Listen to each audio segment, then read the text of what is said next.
तो नमस्कार, आदाब, सत श्री अकाल। मेरा नाम है सुहेंदु बरगास और आप देख रहे हैं अवेयर न्यूज़ 24। तो ऐसा है कि आप झंझट देख रहे हैं। इस कार्यक्रम का नाम जो है झंझट, क्योंकि हम झंझट करते रहते हैं। इस कार्यक्रम में सिस्टम से सवाल पूछते रहते हैं, जो कि हमारा काम है। इसी के लिए जो है तो हमने पत्रकारिता ऐसे क्षेत्र को चुना। तो आज भी हम लेट हैं और कल तो लेट थे, 8 बजे हम निकले थे, लेकिन उस वीडियो को थोड़ा सा हम सोचे कि एडिट करें, क्योंकि उसमें जो संदर्भ जो हम बता रहे थे मुसहर डॉक्यूमेंट्री का न्यूज पिंच वाला, तो वो कहीं ना कहीं हमको लगा कि समायोजन करना चाहिए कि जो लोग नहीं देखते हैं वो जाके एक बार उस डॉक्यूमेंट्री को जरूर से देखिए। हमने आलोचना जरूर की है उस डॉक्यूमेंट्री की कि उसमें जो मूल जो पॉइंट है, ठीक है, मूल जो पॉइंट है उसको कहीं ना कहीं देखिए इस तरीके से जो रोड जो है, रोड देखिए समस्तीपुर में जो गलियों के जो रोड है, पता नहीं क्या करते रहते हैं वार्ड परिषद साहब, क्या हो रहा है। ये पूरा एकदम हालत खराब है कि बरसात अभी जो है तो आई भी नहीं है और आदमी जो है हवाई चप्पल पहन के जो है तो आप नहीं चल सकते हैं।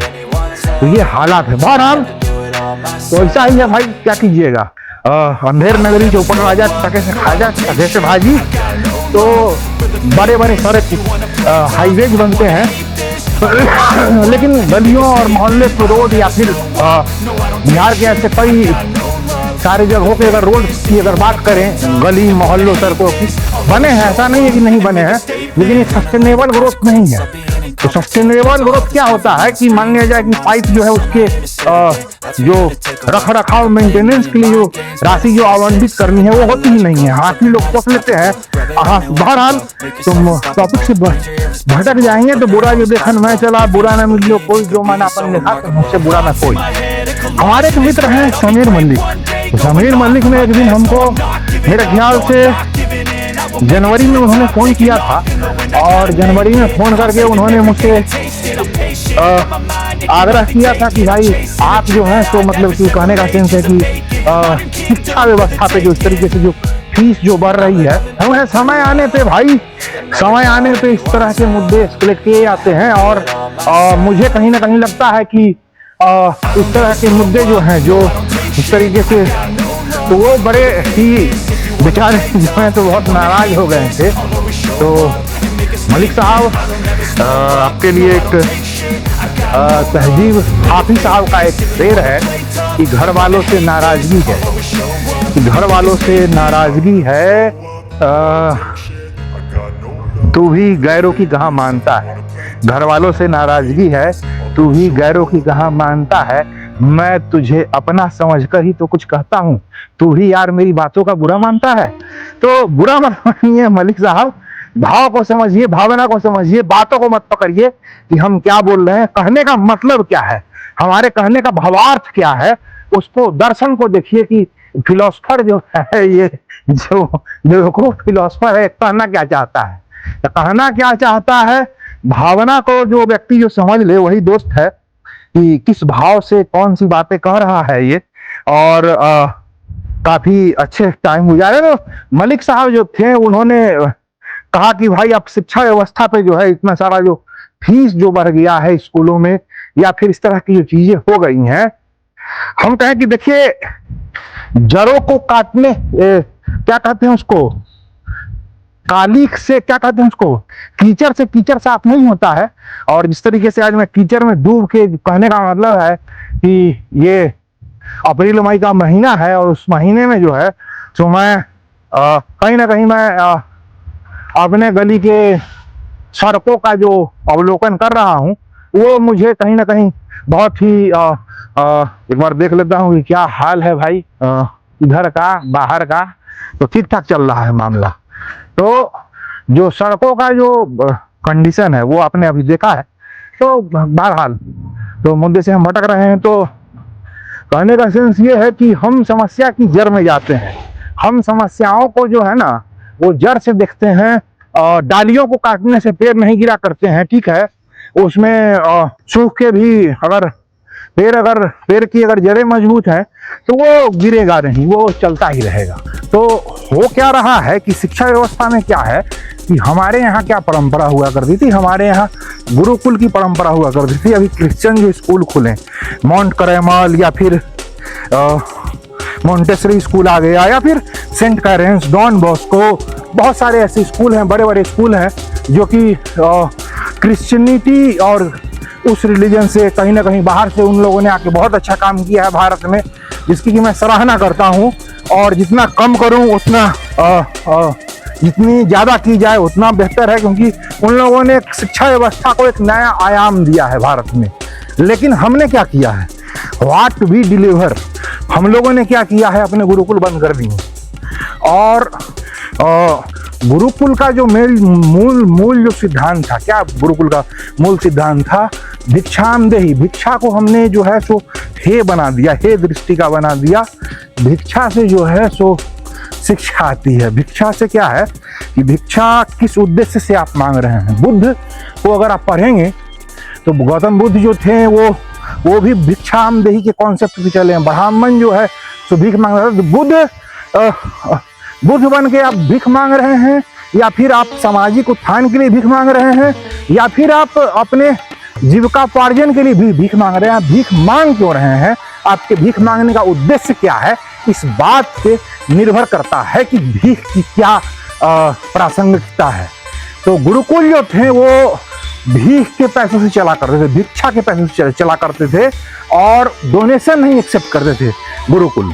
पहले जो पौराणिक काल में जो गुरुकुल हुए, क्यों ऐसा था, क्योंकि अगर कोई राजा, मान लिया जाए कि कोई राजा का बेटा अगर गुरुकुल में अगर पढ़ने गया, तो होगा क्या कि अगर मान लिया जाए कि राजा साहब अगर डोनेशन अगर दे दिए पूरा गुरुदेव को, तो फिर हम गुरुदेव का तो मन भाई भटक जाएगा ना।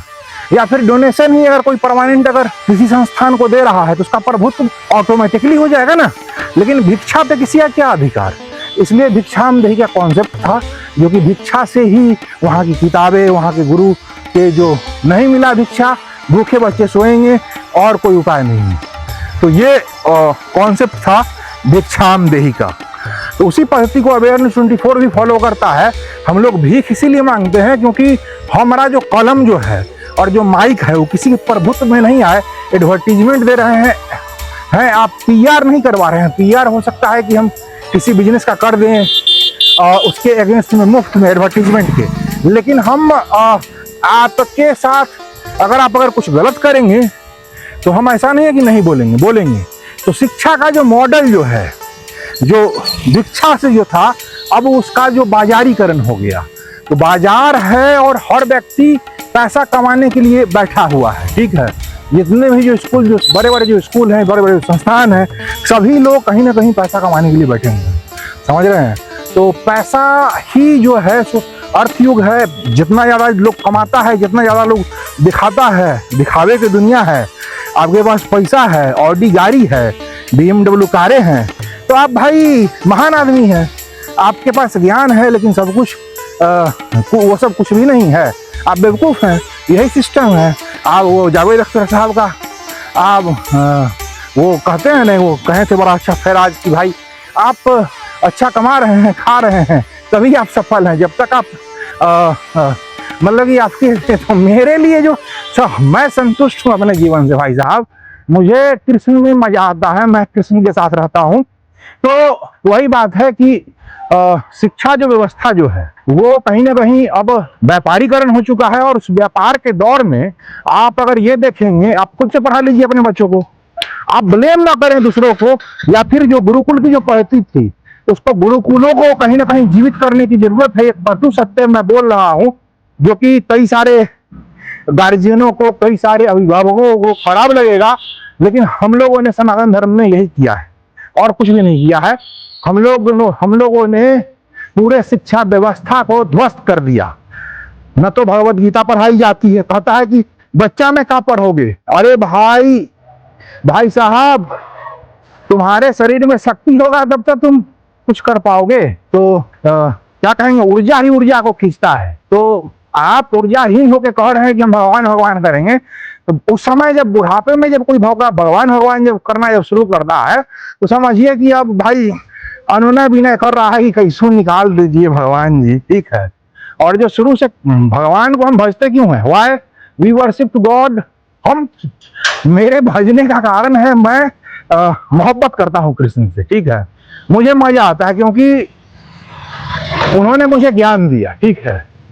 और इस पूरे भूखंड पे, इस पूरे भूलोक में ज्ञान से बड़ा कुछ भी नहीं है, यही सत्य है।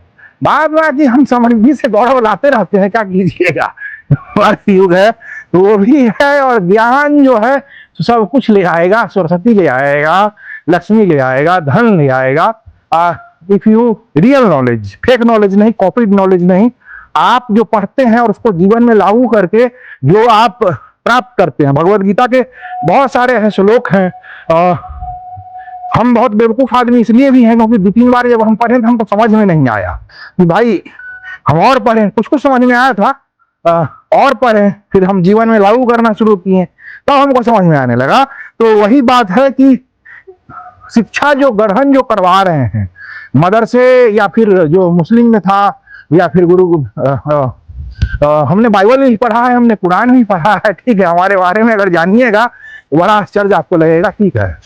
कि और हमारे धर्म में कोई मना ही नहीं है कि आप दूसरे धर्म की किताबें नहीं पढ़ सकते हैं। लेकिन सब कुछ पढ़ने के बाद मैंने भगवत गीता को चुना, मैंने कृष्ण को चुना।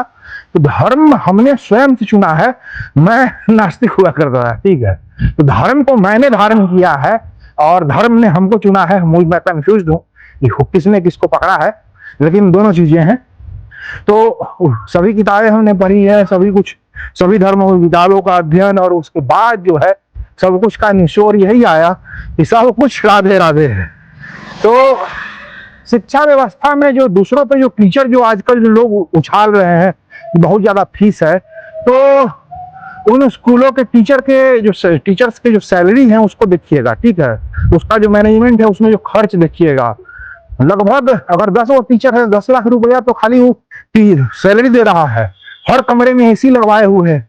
एसी का बिल अगर आप घर में भी अगर एसी अगर इस्तेमाल करते हैं तो एक एसी का बिल मेरे ख्याल से आपको 6,000 रुपया, 3,000 से लेकर 6,000 रुपया के बीच में आएगा।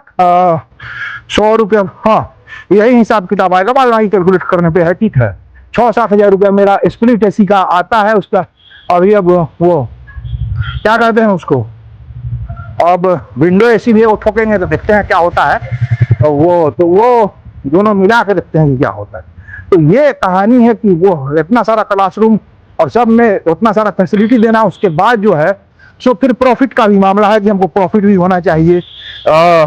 हाई गुणवत्ता को मेंटेन करना है, आपको बढ़िया चीज डिलीवर करना है, कुछ मिसहैपनिंग नहीं होना चाहिए।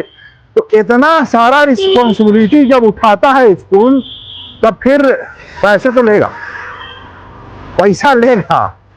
और अगर पैसे नहीं हैं तो घर में पढ़ाइए, सेल्फ स्टडी करवाइए, सरकारी स्कूल खुले हुए हैं। आप भगवत गीता, ज्ञान, अध्यात्म ये सब दीजिए, तो वो सब तो दीजिएगा नहीं आप, तो फिर कीजिएगा क्या? तो फिर आप दोषारोपण करते हैं, ठीक है। या फिर जो समाज जो है हमारा सनातन समाज, उसको इस पे सोचने की जरूरत है कि कैसे बच्चे जो हैं, और भीख का सिर्फ वो मतलब नहीं है, भीख का मतलब वो भी है कि बच्चों में एक झुकाव भी आता है। जैसे कि मैं भीख मांगता हूँ तो भीख हम लिखते हैं भिक्षामदेही, मैं अभी भी कहिएगा तो मैं रोड पे खड़ा होकर भीख मांग लूंगा किसी से। तो भीख मांगने से क्या होता है कि आपके अंदर आदरता आती है। आदरता, आप बड़े बड़े लोगों को देखेंगे, आचार्य प्रसाद, कोई भीख मांगता है जी? नहीं, हिम्मत है समाज के जो कह दिया उसको न मानने में। लेकिन कृष्ण यही कहते हैं कि आपको खराब लगता है तो हम ना माने जी, मानेंगे हम। जो सत्य है उसी को मानना है, चाहे आप रहिए नहीं रहिए, कोई फर्क नहीं पड़ता है। बहरहाल आज का संवाद यही था। तो इस संवाद को कहीं ना कहीं विराम देने की जरूरत है। पान बनाए जी, देखिए संवाद करते करते हम यहाँ तक पहुंच गए हैं। हाँ, यूट्यूब पे, ये यूट्यूब पे 2-3 जगह है, वेबसाइट भी है अपनी, आपको फिर वो सब भी है कहानी, शिक्षा व्यवस्था पे है। तो बहरहाल मिलते हैं ब्रेक के बाद।